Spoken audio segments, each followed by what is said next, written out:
दिया, अरे ओ दिया, कहाँ हो तुम? इधर आओ बेटा। हाँ माँ बोलो, क्या हुआ? बेटा जाकर बगीचे से ताजी ताजी 8-10 भिंडियाँ, 2 टमाटर और 1 आलू ले आना। आज मैं भिंडी की सब्जी बना रही हूँ, तुम्हारी फेवरेट भिंडी की सब्जी। माँ मुझसे पानी आ गया, तुम भिंडी की सब्जी बना रही हो? माँ मैं अभी जाकर ताजी ताजी सब्जियाँ तोड़ लाती हूँ। धत तेरी की, इस कुएं में तो रस्सी ही नहीं है। दादाजी क्या हुआ? आप फिर किसी बात पर नाराज हो गए क्या? हाँ दिया बिटिया, इस कुएं में तो रस्सी ही नहीं है। अब मुझे इस रस्सी के लिए दोबारा अपने घर जाना पड़ेगा। अच्छा बिटिया, तुम कहीं जा रही थी ना, तुम जाओ, मैं घर से रस्सी ले आता हूँ। भाभी क्या तुम भी वही देख रही हो जो मुझे दिख रहा है? हाँ ननद जी, मुझे तो हर चमकती चीज सोना ही लगता है। तो चलो फिर सोना को चुरा लाते हैं। ननद जी आप अकेले ही जाइए, क्योंकि अगर दोनों जाएंगे तो लोगों की नजर में आ जाएंगे। ठीक है भाभी, आप यही रुकिए, मैं अभी ले आती हूँ आपका सोना। जल्दी चलो भाभी, दिया आ रही है, कहीं उसे हम पर शक न हो जाए। अरे संजू भाभी, आभा दीदी मुझे देखकर ऐसे क्यों भागी, जैसे उन्होंने कोई चोरी की हो? ए लड़की, क्या कहना चाहती हो? मेरी ननद तुम्हें चोर दिखती है क्या? अरे नहीं नहीं भाभी, मैं वो नहीं कह रही थी। दरअसल दीदी मुझे देखकर ऐसे भागी। हे भगवान, कौन है वो दरिंदा जिसने मेरा लोटा चुरा कर ले गया? अरे काका, क्या हुआ? आप इस तरह क्यों चिल्ला रहे हैं? अरे बेटा, किसी ने मेरा 3000 का लोटा चुरा लिया। पर यहाँ तो कोई भी आता जाता नहीं है, फिर आपका लोटा कौन चुरा सकता है? दिया, जब मैं अपना लोटा यहाँ रख के घर गया रस्सी लाने, तो यहाँ से दिया गुजरी थी। जरूर उसी ने चुराए हैं। पर दादाजी मैंने कोई चोरी नहीं की, आप मेरा यकीन कीजिए। हाँ काका, वैसे दिया को आपके लोटे चुराने की क्या जरूरत है? उसके पिताजी तो गांव के रईस है, और ये बात पूरा गांव जानता है कि पुरुषोत्तम जी अपनी छोटी बेटी दिया को किस नजाकत से रखते हैं। हाँ हाँ काका, आपको गलतफहमी हुई है।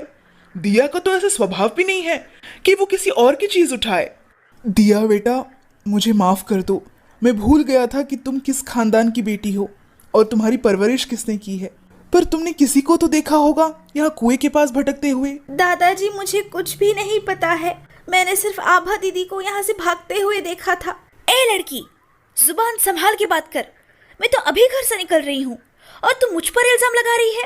नहीं दीदी, मैं आप पर इल्जाम नहीं लगा रही हूँ, मैंने तो बस आपको भागते हुए देखा, मैं वही दादाजी को बोल रही थी। ये लड़की झूठ बोल रही है, मेरी ननद तो सो रही थी, आप सबके शोरों शराबों से उठकर आई है। अच्छा, अब लड़ने की जरूरत नहीं है। मेरा लोटा जिसने भी चुराया है, भगवान उसका हिसाब करेगा। उसने मेरे 3000 का नुकसान किया है ना, उसका 30 लाख का नुकसान होगा। ये मेरा श्राप है उसे। अरे वाह सासू माँ, आप दोनों सुबह सुबह किसी बैंक लूट कर आए हो क्या? इतने खुश नजर आ रहे हो। खुश तो होंगे ही ना भाभी, आखिर हमने हाथ ही ऐसी चीज पर मारा है जिसे सुनकर आप भी खुशी से झूम उठेंगी। अरे आभा, तो फिर जल्दी बताइए ना, मुझसे और सब्र नहीं हो रही है। ये लो भाभी, तुम खुद ही देख लो, हमने हरिहर मौसा के यहाँ से इन खूबसूरत जेवर को चुराए हैं। क्यों, है ना सुंदर? पर आभा माँ, ये तो गलत है ना। आज रात को हरिहर मौसा की बेटी की बारात आ रही है ना, उनकी बेटी की शादी है सासू माँ, हमें यह सब नहीं करनी चाहिए। मैं इसमें आपका साथ बिल्कुल नहीं दूंगी। ओ भाभी, हर बार चोरी या तो मैंने नहीं तो माँ ने की, और तुम्हें सिर्फ हमारी बात पता होती थी, तुमने कभी हमारा साथ नहीं दिया। अब ज्यादा संस्कारी बनने की जरूरत नहीं है तुम्हें, ठीक है? चुपचाप जाकर मेरे लिए गर्मा गर्म चाय ले आओ। इनके हर छोटे बड़े गलती में मैंने इनका साथ दिया, और आज ये मुझसे ऐसे बात कर रहे हैं। नहीं, अगर आज मैं चुप रही तो एक बेटी की जिंदगी बर्बाद हो जाएगी। मुझे कुछ करना होगा। जितना मैं माँ जी को जानती हूँ, उन्होंने जरूर उन जेवर को अपने कमरे में ही रखा होगा। इन जेवर को माँ जी के पास से तो ले आई, पर इन्हें हरिहर मौसा तक कैसे पहुँचाऊँ? वाह भाभी, आखिर आपने कर ही दी ना नमक हरामों वाली बात। ये बिल्कुल भी नहीं सोचा ना कि इसमें हमारी कितनी बदनामी होगी। बदनामी होगी तो हो जाए, पर मैं किसी लड़की की जिंदगी बर्बाद होते हुए नहीं देख सकती हूँ। भाभी आप प्लीज ये सब बंद करो, अच्छा ठीक है, मैं तुमसे वादा करती हूँ कि मैं दोबारा कभी किसी के यहाँ से चोरी नहीं करूँगी। अच्छा, तो गांव में जो चोरियां हो रही है वो तुम ही लोग कर रहे हो? शर्म नहीं आती तुम लोगों को ये सब करते हुए?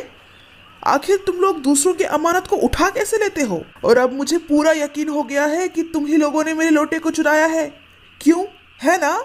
ये लो भाई साहब, आप ले लो अपने लोटे को, पर इस तरह चिल्ला चिल्ला कर हमारा तमाशा मत करो। एहसान कर रहे हो मुझ पर? चोरी की है तुम लोगों ने, और ये बात मैं पूरे गांव में बताता फिरूंगा। नहीं काका जी, हम आपसे हाथ जोड़कर माफ़ी मांगते हैं। हम ये सब काम दोबारा कभी नहीं करेंगे।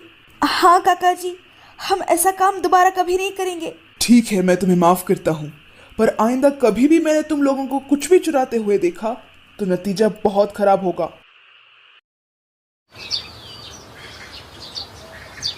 किसी एक गांव में अंजू नामक एक औरत रहती थी। अंजू एक नंबर की कंजूस और झगड़ालू किस्म की औरत थी। एक दिन, ओ बाल वाले भैया, रुको जरा, बाल कितने में लोगे?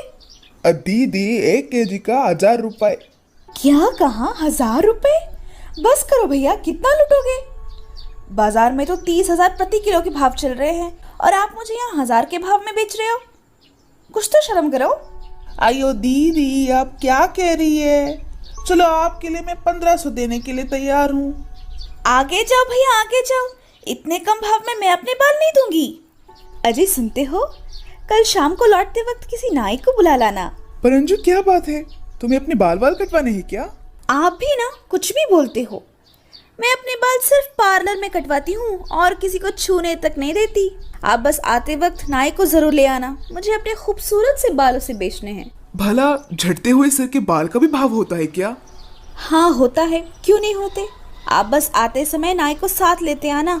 हाँ ठीक है अंजू, कल बाजार से लौटते वक्त किसी एक नाई को लेता आऊंगा। अंजू, ओ अंजू, जल्दी से बाहर आओ और साथ में अपने झड़े हुए बाल लेती आना। ये लो भैया, पहले इसे आप तोल लो। हाँ तो भाभी, आपके बाल सिर्फ 100 ग्राम के हैं, इसका मैं 500 दूंगा। क्या, सिर्फ 100 ग्राम और उसका भाव सिर्फ 500? अरे देखो ना भाई साहब, थोड़ा और बढ़ा सकते हो तो। बिरजू और नाई दोनों आपस में बात कर ही रहे थे कि तभी, यही सही मौका है, चुपके से बाल चुरा लेती हूँ। 100 ग्राम के 500 है तो 1 केजी के 5000। वाह वाह, तेरे तो मजे ही है अंजू। सुनिए जी, मुझे अपने कीमती बाल इस मामूली नाई को नहीं बेचने हैं, आप इसे जाने दीजिए। अरे भाभी देखो ना, कुछ बढ़ा लेता हूँ। चलो, आपके लिए मैं 1000 रुपए देने के लिए तैयार हूँ। नहीं भैया, मेरा दिमाग अभी सटक चुका है। मैं अब अपने कीमती बाल 1 रुपए में भी आपको नहीं दूंगी। आप यहाँ से जाओ। अरे अंजू, सही भाव तो दे रहा था, फिर तूने उसे भगा क्यों दिया? वो मुझे अभी याद आया। शीतल बहन कह रही थी कि गांव में तो अक्सर बाल लेने वाले आते हैं जो कि अच्छे भाव में बाल लेते हैं, तो मैं देखकर किसी को बेच दूंगी, आप चिंता मत कीजिए।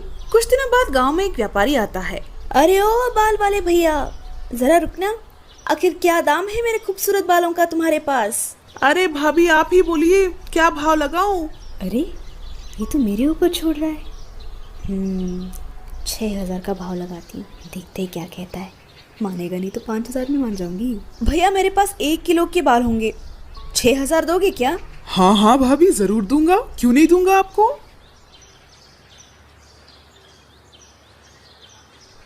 सुनिए जी, जरा देखो, मैंने पूरे 6000 में अपने कीमती बाल बेचे हैं। क्या, 100 ग्राम बाल के 6000 रुपए? जरूर उसने तुम्हें ठगा है अंजू, उसने जरूर तुम्हें नकली नोट दे दिए होंगे। दिखा जरा। ओहो पतिदेव, अंजू को ठगना इतना आसान नहीं है। वो तो चोरी के 900 ग्राम और अपने 100 ग्राम मिलाकर 1 केजी का हुआ, तब जाकर उसने 6000 का भाव दिया। पर अफसोस, मैं तो ये बात आपको बता नहीं सकती हूँ। अरे अंजू, कहाँ खो गई? मुझे वो नोट दिखाओ। अरे आप ही ना, चलो आपकी तसल्ली के लिए आप देख लो, अच्छे से जांच पड़ताल करना, क्योंकि नोट तो असली ही है। अरे अंजू, ये तो नकली नोट ही है। देखो, यहाँ लिखा हुआ भी है, चिल्ड्रंस बैंक ऑफ इंडिया, जो कि बच्चों का खिलौना है। अंजू, मेरा शक सही था। तुम भी ना अंजू, गजब करती हो। अगर उस दिन उस नाई का दिल ना तोड़कर तुमने उसे अपने बाल बेच दिए होते तो तुम्हारा 1000 रुपए तुम्हारे पास ही होता। कहाँ 6000 के पीछे फंस गई तुम। अरे अंजू, तुम रो क्यों रही हो? अरे ये सब तो छोटी सी बात है, आम जिंदगी में तो होती ही रहती है। तुम ये सब बात को अपने दिल पे मत लो। नहीं जी, मैंने उस दिन उस नाई को धोखा दिया था। उसके थैले में से बहुत सारे बाल निकाल लिए थे। मैंने उस नाई का इतना नुकसान किया, इसलिए आज मेरा नुकसान हो गया। ये सब मेरे खराब कर्म का फल है।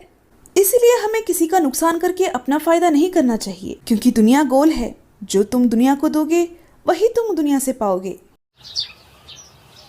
गिरधरपुर नामक एक गांव में मालती नामक एक विधवा औरत रहती थी। उसका एक 5 साल का बेटा था जिसका नाम संजय था। वो बहुत ही गरीब थी।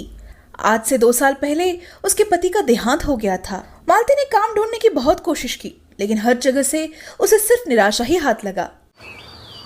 मालकिन, मुझे काम पे रख लो ना, मेरी 2 वक्त की रोटी का इंतजाम हो जाएगा। ए मालती, मैंने तुझे उस दिन मना किया था ना, तू विधवा है।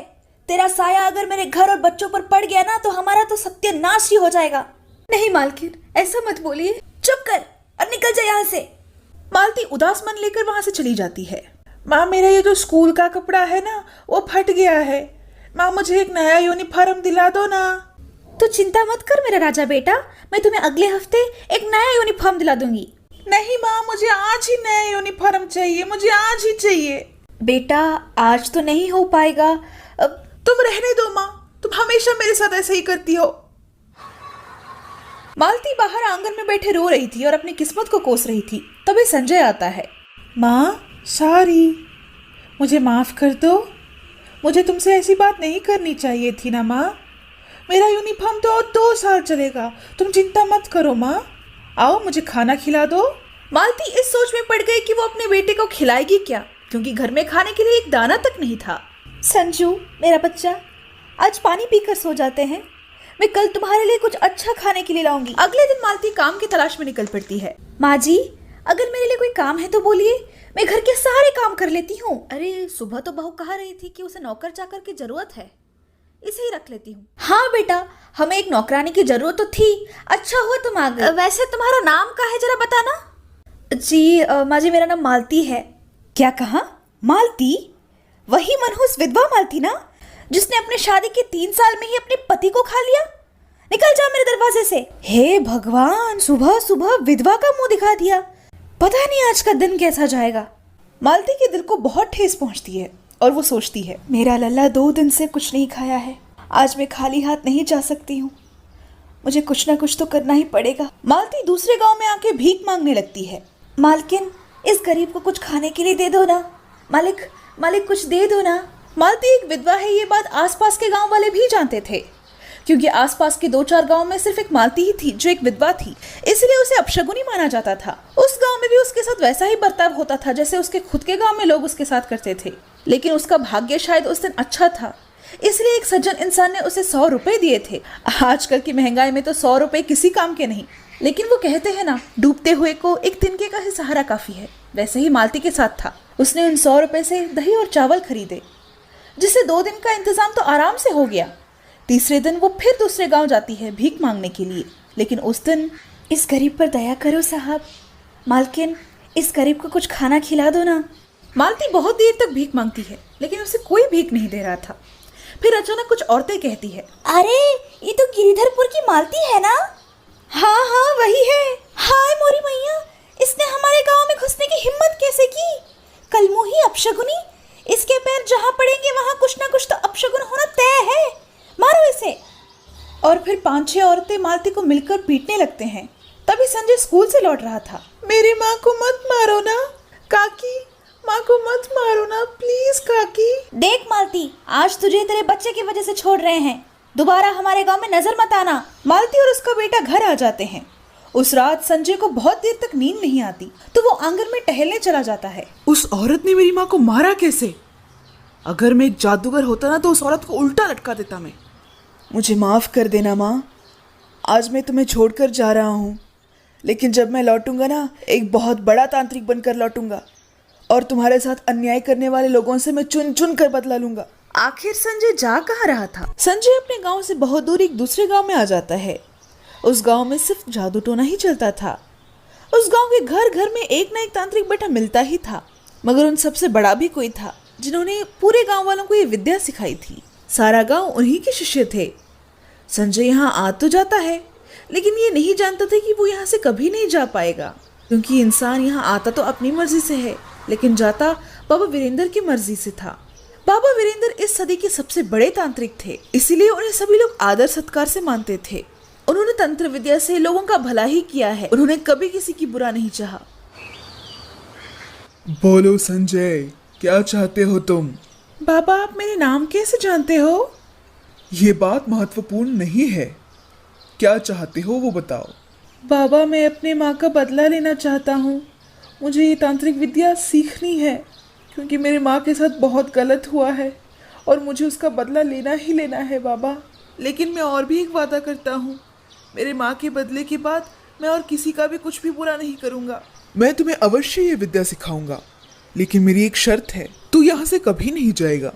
तुझे जो भी बदला लेना है तू यहीं से बैठ कर लेगा। संजय बिना कुछ सोचे समझे हाँ कर देता है। ऐसे ही 15 साल बीत जाते हैं। अब संजय एक बहुत बड़ा तांत्रिक बन चुका था। संजय वीरेंद्र बाबा के बहुत ही पसंदीदा शिष्य था, क्योंकि उसने खूब कम समय में ही अपनी बुद्धि के बल पर बाबा वीरेंद्र के बराबर हो गया था और उसने आश्रम में बैठकर ही अपनी माँ का बदला भी ले लिया था। 21 साल हो गए। 6 साल का था तब मैं यहाँ आया था। कितना जल्दी समय बदल जाता है ना। पता नहीं माँ कैसी होगी। माँ से मिलने की बहुत इच्छा हो रही है, पर गुरुजी को दिए हुए वादे का क्या? नहीं, मैं गुरुजी को दिए हुए वादे को नहीं तोड़ सकता। संजय अपने आप को समझाने की बहुत कोशिश करता है, लेकिन उसके दिल था कि मानने के लिए तैयार ही नहीं था। फिर वो सोचता है, नहीं, आज रात को ही मैं यहाँ से निकल जाऊंगा। बाबा जी तो बूढ़े हो चले हैं। मैं अपने तंत्र विद्या से हूबहू एक और संजय को यहाँ छोड़कर जाऊंगा। गुरुजी को कुछ पता नहीं चलेगा। संजय शायद ये बात भूल गया था कि जिसको वो धोखा देने चला है वो इस सदी के सबसे बड़े तांत्रिक है, और उन्हें ये बात पता चल जाती है। संजय, नमक हरामी, तूने क्या सोचा था? तू यहाँ से चला जाएगा और मुझे पता भी नहीं चलेगा? मैं अभी के अभी तुम्हें एक बकरे में परिवर्तित करता हूँ। तू अब यहाँ से कभी नहीं जा पाएगा। बाबा जी, मुझे माफ कर दो। मुझे माँ की बहुत याद आ रही थी। माफ कर दो बाबा जी, मैं भूल गया था कि आप। संजय इतना बोल ही रहा था कि इतने में बाबा वीरेंद्र ने मंत्र फूंक दिए और उस पर पानी छिड़क दिया, जिससे वो तुरंत एक बकरे में परिवर्तित हो गया। अब उसकी आवाज किसी को सुनाई नहीं पड़ रही थी। वो बस दिन भर मैं करता ही फिरता था। एक दिन उदास मन लिए अपनी माँ को याद करते हुए संजय एक पेड़ के नीचे बैठा था। तभी वहाँ एक बूढ़ी अम्मा थक हार कर कुछ देर विश्राम करने वहाँ आती है। संजय उन बूढ़ी अम्मा की तरफ बहुत ही करुणा के भाव से देख रहा था। अरे क्या हुआ? तुम मुझे ऐसे क्यों देख रहे हो? अच्छा रुको जरा, मैं तुम्हारे भाषा को नहीं समझ पा रही हूँ। बूढ़ी अम्मा ने कुछ मंत्र पढ़े। दरअसल वो बूढ़ी अम्मा भी बहुत बड़ी तांत्रिक थी। वो अपनी विद्या के बल से संजय की बात को समझने की कोशिश कर रही थी। दादी माँ, मेरा नाम संजय है और मैं यहाँ अपने माँ के साथ गलत किए हुए लोगों से बदला लेने आया था। और फिर संजय उन बूढ़ी अम्मा को सारी बात बताता है। तब वो बूढ़ी अम्मा कहती है, देख बेटा, मैं तो बूढ़ी हो चली हूँ, अब ज़्यादा दिन बच भी नहीं पाऊंगी। मैं तुम्हें अपनी शक्ति से इंसान कर देती हूँ, लेकिन इसके बाद मैं एक बकरी में परिवर्तित हो जाऊंगी, क्योंकि तुम्हें बाबा वीरेंद्र ने अपने मंत्रों से बंधन किया है और उनके मंत्रों को तोड़ पाना किसी की बस की बात नहीं है। इतना कहकर वो बूढ़ी अम्मा मंत्र पढ़ने लगती है, जिससे वो एक बकरी में परिवर्तित हो जाती है और संजय फिर से इंसान बन जाता है। अम्मा, तुम फिक्र मत करो, मैं तुम्हें अपने साथ ले जाऊंगा। अरे बुद्धू, बाबा वीरेंद्र ने तुम्हें सिर्फ एक बकरे में बदल नहीं दिया था, उन्होंने गांव के चारों तरफ अपनी जादुई शक्ति से बांध के रखा था। जब मैंने जादू पलट दी है तो मैं कैसे बाहर जा सकती हूँ? अगर मैंने उनकी जादुई सीमा को छुआ भी तो मैं जल के राख हो जाऊंगी। तू यहाँ से जा, तू मेरा फिक्र मत कर बेटा, मेरा आशीर्वाद तेरे साथ हमेशा है। संजय वहाँ से चला जाता है और अपनी माँ के पास आ पहुँचता है। उसकी माँ बहुत खुश थी। बेटा, तू मुझे क्यों छोड़कर चला गया था? पता है तेरे बिना मैंने इतने साल कैसे बिताए हैं? मुझे माफ कर दो माँ, मैं एक जरूरी काम करने गया था। ऐसा कौन सा जरूरी काम था जो तेरी माँ से बढ़कर था? खैर छोड़ उन सब बातों को। पता है, अचानक से गांव वाले मेरे साथ बहुत अच्छा बर्ताव करने लगे हैं। देखा, मैंने कहा था ना, भगवान एक ना एक दिन जरूर हमारी सुनेगा। हाँ माँ, तुम ठीक ही कहती हो। उस दिन के बाद से दोनों माँ बेटे खुशी खुशी अपनी जिंदगी बिताने लगते हैं।